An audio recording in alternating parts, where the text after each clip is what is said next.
सबों को जय यीशु क्रिस्त में मेरे प्रिय भाई और बहनों। आज दुनिया में सबसे बड़ा पाप जो फैल रहा है, हम बच्चों से लेकर बुजुर्गों तक इस पाप के बारे में जब हम मनन चिंतन करेंगे, अनेक लोग इस व्यभिचार पाप में जकड़े हुए हैं। तोबीत के ग्रंथ 4 पद संख्या 12 में हम प्रभु का वचन को पढ़ते हैं। तोबीत के ग्रंथ 4 पद संख्या 12। बेटा हर प्रकार के व्यभिचार से दूर रहोगे। हर प्रकार के व्यभिचार से अपने आप को दूर रखोगे। याद रखिए, व्यभिचार अलग अलग प्रकार के हैं। आज व्यभिचार पाप इतना आग की तरह फैल रहा है। क्यों? क्योंकि आज हम इसके बारे में प्रचार नहीं करना चाहते हैं। आज हम इसके बारे में सुनना नहीं चाहते हैं। आज जब हम इसके बारे में सुनते हैं तो हमें लज्जा लगता है इसके बारे में प्रचार करने के लिए। संत यूहन्ना के सुसमाचार 8 पद संख्या 32 में परमेश्वर का वचन कहता है, तुम सत्य को जानोगे और सत्य तुम्हें स्वतंत्र करेगा। जब तक हम प्रभु के शिक्षाओं को छिपा कर रखेंगे, लोग बुरे आदतों से छुटकारा नहीं प्राप्त कर पाएंगे। आइए मेरे प्रिय भाई और बहनों, आज हम व्यभिचार के बारे में सुनते हैं। व्यभिचार आखिर क्या होता क्या है? What is sex and what is sexuality? आइए, परमेश्वर का वचन हमें सेक्स के बारे में और सेक्सुअलिटी के बारे में क्या हमें बताते हैं। उत्पत्ति ग्रंथ 1 पद संख्या 28 में हम प्रभु का वचन को पढ़ेंगे। उत्पत्ति ग्रंथ 1 पद संख्या 28 को, ईश्वर ने यह कहकर उन्हें आशीर्वाद दिया, आदम और हेवा को आशीष दिया, फलो फूलो पृथ्वी पर फैल जाओ। परमेश्वर ने आदम और हेवा को शादी संस्कार के द्वारा शादी का आशीष दिया और उनको शारीरिक संबंध करने का अनुमति दिया और संख्या बढ़ाने का उनको आशीष दिया। मेरे प्रिय भाई और बहनों, sexuality is a gift of God. परमेश्वर के योजना के आधार पर ये परमेश्वर ने मनुष्य को दिया है, द गिफ्ट ऑफ सेक्सुअलिटी। लेकिन ये तब पाप होता है जब हम लोग इसको दुरुपयोग करते हैं। परमेश्वर के योजना के विरुद्ध में हम इसको इस्तेमाल करने लगते हैं। शारीरिक संबंध एक पवित्र चीज़ है जो परमेश्वर ने बनाया है, मनुष्य को दिया है ताकि हम उसको इस्तेमाल कर सके और अपनी संख्या बढ़ा सके। उसी प्रकार प्रभु ने जानवरों को भी ये गिफ्ट दिया है, द गिफ्ट ऑफ सेक्सुअलिटी। किस उद्देश्य से? संख्या बढ़ाने के लिए, बच्चे को जन्म देने के लिए। हम जानवरों में भी देखते हैं, एक समय होता है जब वे लोग एक साथ आते हैं और रिलेशनशिप में बच्चे को जन्म देते हैं। उसी तरह मनुष्य के जीवन में भी परमेश्वर ने एक समय दिया है जहाँ पे हम सेक्सुअलिटी को इस्तेमाल कर सकते हैं। और वो समय कब है? शादी संस्कार के बाद, आफ्टर मैरिज। मेरे प्रिय भाई और बहनों, परमेश्वर ने पति पत्नी को बनाया है ताकि शादी संस्कार के द्वारा उनको परमेश्वर का आशीष मिले और वे शारीरिक संबंध कर सकते हैं। गॉड सेक्स को बॉयफ्रेंड गर्लफ्रेंड के बीच में अनुमति नहीं देते हैं। ये अपवित्र है, ये पाप है। और इसीलिए परमेश्वर इसको पवित्र मानते हैं और परमेश्वर ने पति पत्नी को एक गिफ्ट के आकार पर द गिफ्ट ऑफ सेक्सुअलिटी दिए हैं ताकि हम बच्चे को जन्म दे और संख्या को बढ़ाएं। यही है प्रभु का उद्देश्य। और मेरे प्रिय भाई और बहनों, कब ये व्यभिचार पाप हो जाता है? जब हम लोग शादी से पहले इसको इस्तेमाल करते हैं या outside marriage, when we use this gift of sexuality.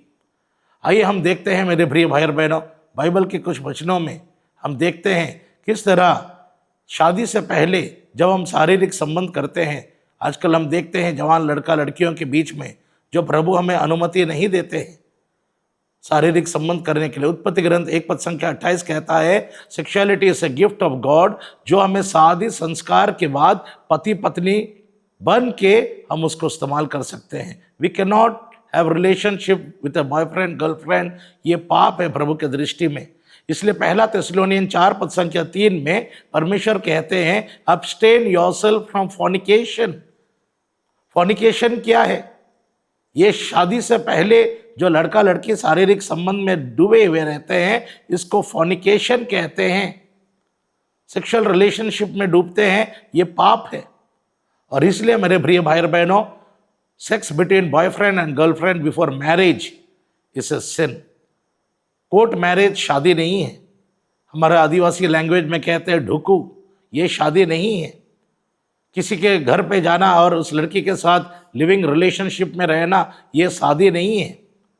शादी उसको कहते हैं जो चर्च में शादी करते हैं और परमेश्वर के आशीष पुरोहित के द्वारा पति पत्नी को, लड़का लड़की को आशीष मिलता है। ये है सैक्रेमेंट ऑफ मैरिज। और मेरे प्रिय भाई और बहनों, अगर आप बॉयफ्रेंड गर्लफ्रेंड के बीच में सेक्सुअल रिलेशनशिप किए हैं, ये पाप है। बचपन में अगर आपने कोई बच्चों के साथ अपना रिलेशनशिप किया है, ये पाप है। यहाँ तक एंगेजमेंट शादी संस्कार नहीं है। अगर आप लोग शादी संस्कार में पति पत्नी बन के शादी किए हैं, अगर हो सके शादी से पहले अपने होने वाला पत्नी से, होने वाला पति के साथ आपका रिलेशनशिप था, ये भी पाप है। कृपया इसके लिए पाप स्वीकार कीजिए। फिर हम देखते हैं दूसरे प्रकार का पाप जो विचार के आधार पर आते हैं। मेरे प्रिय भाई और बहनों, हम मत्ती का सुसमाचार 5 पद संख्या 27 में देखते हैं, अगर तुम किसी औरत को या पुरुष को बुरी दृष्टि से देखते हो या इमेजिन करते हो, तुम पाप करते हो। किसी के बारे में गलत नज़र से सोचना भी पाप है। अगर सोचना भी पाप है तो किसी को नंगापन भी देखना भी पाप है। लिपि ग्रंथ 19 में अगर आप देखोगे, इंग्लिश बाइबल में अच्छा ट्रांसलेशन लिखा है, किसी का नंगापन देखना पाप है। किसी का नंगापन देखना पाप है। आज हम कहाँ पे ये सबको देख पाते हैं? मोबाइल्स में, यूट्यूब्स में, फेसबुक में, आज सभी के हाथों में है। नहीं चाहते हुए भी स्कूल के बच्चे लोग इसको देखते हैं। आजकल का मीडिया इतना पॉल्यूटेड है कि आज नंगे तस्वीर सभी पीढ़ी के लोगों को देखने के मौका मिलता है। और इसका बुरा असर क्या होता है? प्रज्ञा 4 पद संख्या 12, क्या आपके बच्चे आज पढ़ाई में कमज़ोर हैं?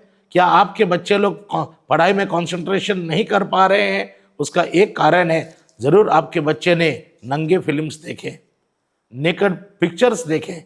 लिपि ग्रंथ 19 में लिखा है, it is a sin to see the nakedness of a people. ये बहुत बड़ा पाप है किसी का नंगापन देखना, और हमें बहुत आसानी से ये मिलता है देखने के लिए मोबाइल से, फेसबुक के द्वारा। और इसीलिए प्रज्ञा 4 पद संख्या 12 में हम प्रभु का वचन को पढ़ते हैं, क्योंकि बुराई का सम्मोहन भलाई को धुंधलाता अच्छाई को बर्बाद करता है।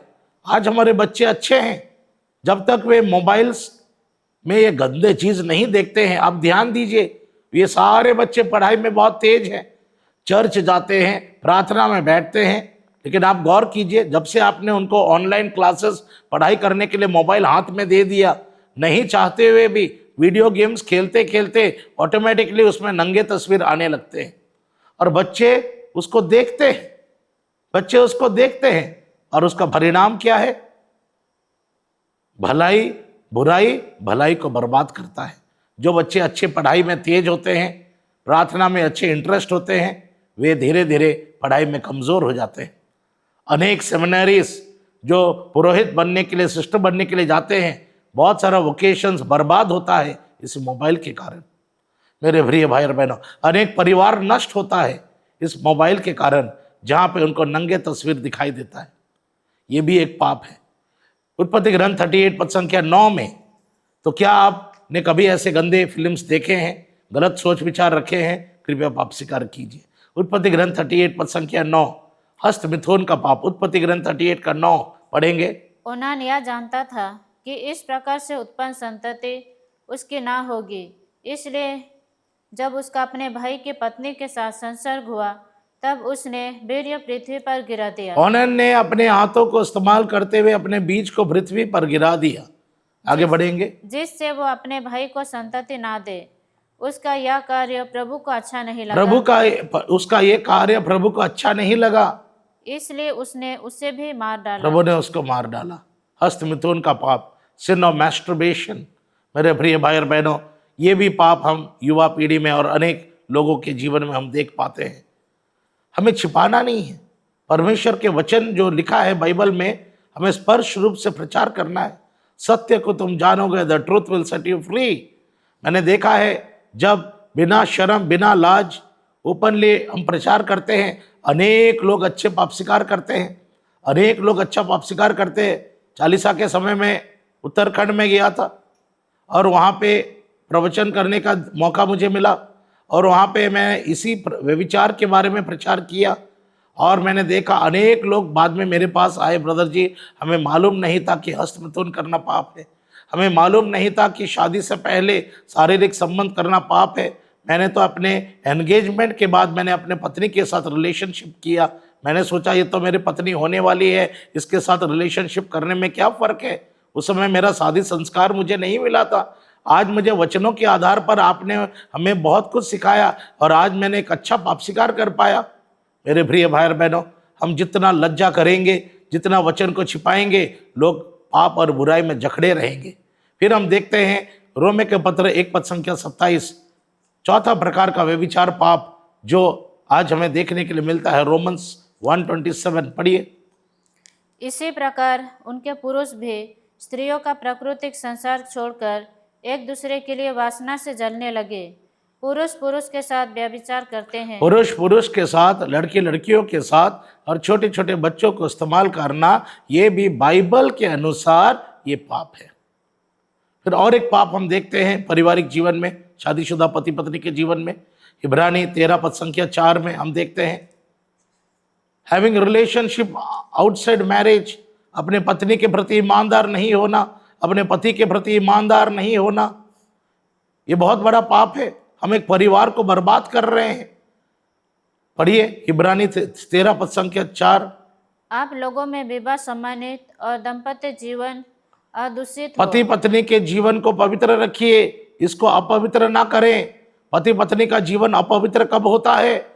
जब आप अपने पत्नी को छोड़ के दूसरे औरतों के साथ संबंध रखते हो, जब आप अपने पति को छोड़ के दूसरे पुरुषों के साथ संबंध रखते हो, जब शादी संस्कार के द्वारा आपको प्रभु ने एक जीवन साथी दिया है, आप उसी के साथ ही शारीरिक संपर्क रख सकते हो, उसको छोड़ के किसी और से नहीं।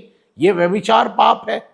सुक्ति ग्रंथ 5 पद संख्या 20 में हम प्रभु का वचन को पढ़ते हैं। आज अनेक लोग वर्किंग क्लास हो या गरीब क्लास के लोग हैं, आज अनेक लोग शादीशुदा पति पत्नी एक दूसरे के प्रति ईमानदार नहीं रहते हैं।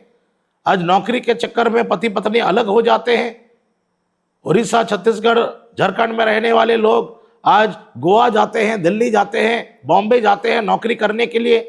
घर में छोड़ जाते हैं अपने पत्नी और बच्चे को, या पत्नी लोग अपने बच्चों और पति को घर पे छोड़ के चले जाते हैं दिल्ली, बॉम्बे।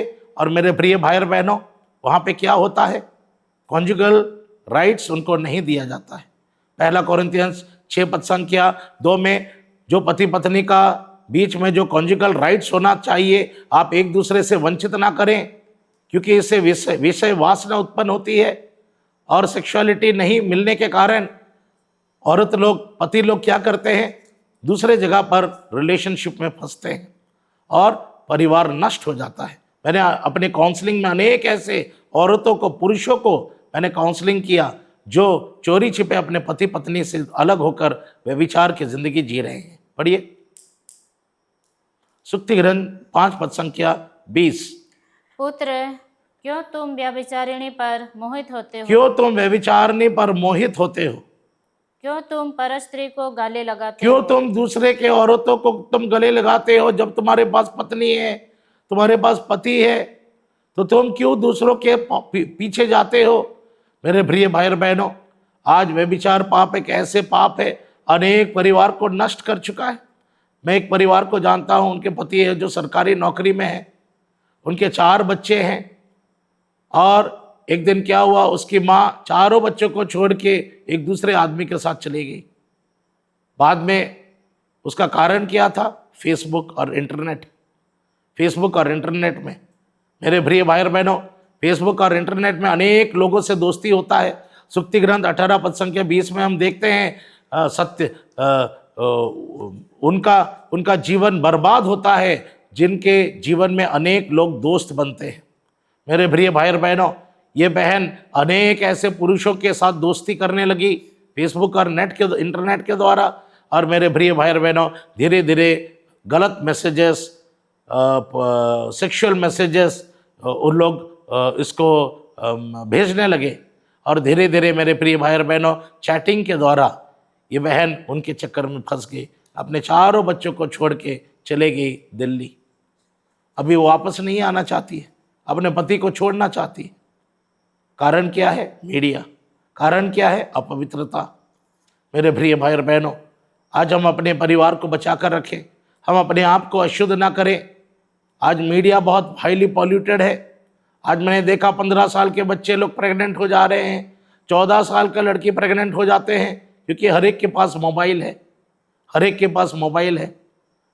मैं अपने आश्रम के पास एक लड़का को जानता हूँ जिसने अपने बहन का मोबाइल को इस्तेमाल लेकर अपने दोस्तों के साथ मोबाइल देखने लगा, साथ ही साथ वे नंगे फिल्म्स देखने लगा। ये लड़का आज पोजेस्ड हो चुका है, पागलों की तरह घूम रहा है। पोर्नोग्राफी हमारा माइंड को अटैक करता है। पोर्नोग्राफी मेंटल सिकनेस लेकर आता है, शारीरिक रूप से मनुष्य को पैरालाइज कर देता है। एक पति पत्नी का रिलेशनशिप शादी के बाद 2 महीना के अंदर में टूटने वाला था। क्यों? बाद में मेरे प्रिय भाई और बहनों पता चला, काउंसलिंग के समय पता चला, ये व्यक्ति शादी से पहले बहुत पोर्नोग्राफी देखता था, गंदे फिल्म्स देखता था और हस्त मिथुन के पाप करते थे। बाद में शादी संस्कार पाने के बाद उसके अंदर में उसको ताकत नहीं था सेक्सुअल रिलेशनशिप के कारण। इसके कारण क्या हुआ? शैतान ने पति का जीवन में आया और नष्ट कर दिया सेक्सुअलिटी को। दोनों अलग होना चाहते थे, पत्नी को रिलेशनशिप नहीं मिल रहा के कहने के कारण वो अपने पति से डाइवोर्स लेना चाहती है। क्यों? पति बचपन से, शादी से पहले पोर्नोग्राफी, मैस्टरबेशन, इन पापों में डूबा हुआ था। देखिए किस तरह आज शैतान बच्चों से लेकर बड़ों तक के परिवार को किस तरह तोड़ रहा है। मेरे प्रिय भाई और बहनों, हम जितने इसके बारे में सुनना नहीं चाहते हैं उतना हमारा परिवार बर्बाद होगा। जितने हम अपने बच्चों को इन चीज़ों से दूर रखेंगे उतना हमारा बच्चे आशीष पाएंगे। एक बार एक बच्चे को लाया गया, 5th स्टैंडर्ड का लड़का, उसके पिताजी किसके लिए लाया? प्रार्थना करवाने के लिए लाया था। उसका पिताजी का कंप्लेन था, वो खेलने के लिए जाता है, साइकिल छोड़ देता है और भूल जाता है कि घर वापस कैसे आना है। फिर उसका पिताजी उसको खोजते खोजते लेकर आता है। बेटा, वो बोलता है कि मैं रास्ता भूल गया पापा, मुझे कुछ याद नहीं आ पा रहा है, मैं कैसे घर जाऊं। उस लड़के को लाया गया था प्रार्थना करने के लिए। जब उसके ऊपर प्रार्थना करने लगे, प्रभु ने दिखाया मोबाइल। जब हमने धीरे से उसको साइड करके पूछा, उसके पापा को पूछा, क्या आप उसको मोबाइल देते हो? हाँ, ऑनलाइन क्लासेस करने के लिए। बच्चे को साइड लेकर हमने पूछा, बेटा ऑनलाइन क्लासेस के साथ और क्या क्या देखते हो? मैं गेम्स खेलता हूँ, कार्टून फिल्म देखता हूँ। और मैंने कहा, फिर आगे चुपचाप हो गया। मैंने कहा, मैं आपके पापा को नहीं बताऊँगा, ये तुम्हारे और मेरे बीच में है। बेटा सच बताओ, नंगे नंगे फिल्म्स देखते हो? उसने कहा हाँ। ऑटोमेटिकली आ जाता है। और जब से ये लड़का ये देखने लगा, मेरे प्रिय भाई बहनों, ये पोजेस्ड हो चुका है और पागलों की तरह वो अपना घर वापस कैसे आना है वो भी वो नहीं जान पा रहा है। तो देखिए किस तरह आज स्कूल के बच्चे बर्बाद होते हैं। आज हम प्रभु के वचनों को जानेंगे तब हम जानते हैं हमें क्या अपने बच्चों को दे पाएंगे।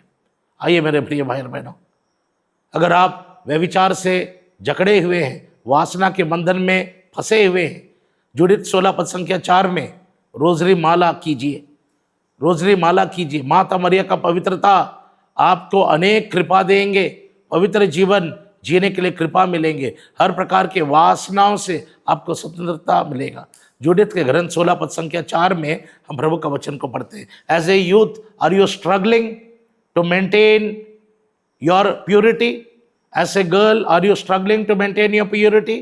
क्या आप रिलीजियस लाइफ में एक फादर सिस्टर हैं या कांग्रेगेशन ज्वाइन करने के लिए गए हैं और आप देख रहे हैं कि आप वासना के जाल में फंसे हैं? रोजरी माला कीजिए। पढ़िए जुडित 16 पद संख्या 4। उसने कहा कि वो मेरा देश जलाकर मेरा देश को उजाड़ेगा, मेरे यहाँ के युवकों को तलवार के घाट उतारेगा, मेरे दूध मुहे बच्चों को भूमि पर पटकेगा, मेरे शिशुओं को चुरा कर ले जाएगा और मेरी कन्याओं का अपहरण करेगा। इंग्लिश में लिखा है, I will not leave virgin girls untested. मैं सारे कुंवारी लड़कियों को व्यभिचार पाप में गिराऊंगा। आगे बढ़ेंगे। सर्वशक्तिमान प्रभु ने उनका तिरस्कार किया, उसने एक स्त्री के हाथ से उनको पराजित किया। वो स्त्री कौन है? मरियम। अब रोजरी कीजिए। क्या आप वासना से छुटकारा पाना चाहते हैं? माता मरिया के मध्यस्तर लीजिए, वो आपके लिए प्रार्थना करेगी। माता मरिया का जो पवित्रता और वर्जिनिटी का जो कृपा उसको प्रभु की ओर से मिला है, वो आपको भी दिया जाएगा, प्रभु आपको देंगे। और इसलिए मेरे प्रिय भाई बहनों, रोजरी माला एक बहुत बड़ा हथियार है वासनाओं से छुटकारा पाने के लिए। आइए हम आंखें बंद करें।